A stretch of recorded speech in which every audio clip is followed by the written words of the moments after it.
On reçoit Marc Quentin aujourd'hui pour parler d'un classique. Pas une nouveauté, mais quelque chose qui existe depuis longtemps, le ST1300 de Honda. Moto que tu connais très bien. Moto que je connais très bien. Moi, j'ai eu une ST1100 qui était le V4 longitudinal qui a précédé le ST1300. J'ai eu un ST1300 pendant 6 ans avant de passer à d'autres machines. ST, ça veut dire Sport Touring.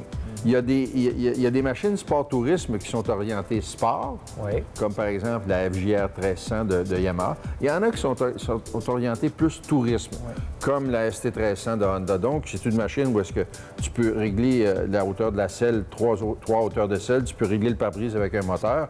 Et une fois que tu es assis là-dessus, c'est doux, ça roule, le moteur est longitudinal, tu l'as de chaque côté comme ça, puis tu accélères. Il y a de la puissance pour s'amuser, il y a de la place en masse. C'est quand même un 1300. Oui, il y a des gros bagages.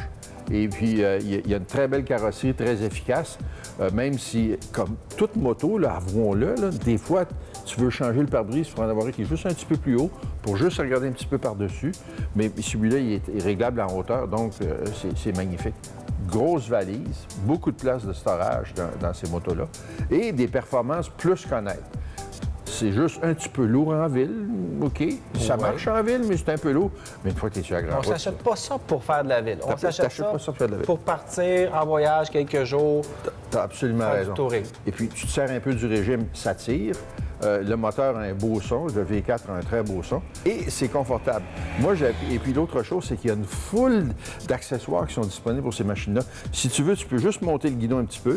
Tu as 3 positions pour la selle, que ça prend 2 minutes pour changer la position de la selle.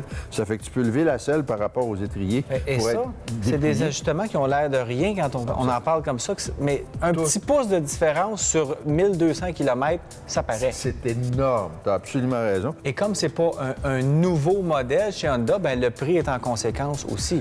Le prix est en conséquence, puis l'endurance est en conséquence. Parce que je te jure que les éprouvé. ST1300, ils savent comment les bâtir. C'est pas tuable. On parle de 250 000 km, 300 000 km. Si tu le bats pas, ça va rouler pour toujours. Comme un ST1100, ça roule Donc, pour toujours. c'est pas une nouvelle technologie. On va pas se procurer ça si on veut le dernier modèle, le tout nouveau modèle.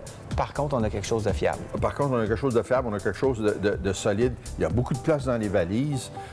Et puis, la performance et le fun. C'est pas une fusée, là, c'est pas une sportive, mais ça marche. Puis quand tu décides que tu veux monter ça jusqu'à 5500 tours, 8000 tours, il y a 1300 cc, ça a du pognon. T'arrêtes ça à 100 km/h, par exemple. Ah oui, oui, toujours. Toujours. Hey, toujours. Merci, Marc.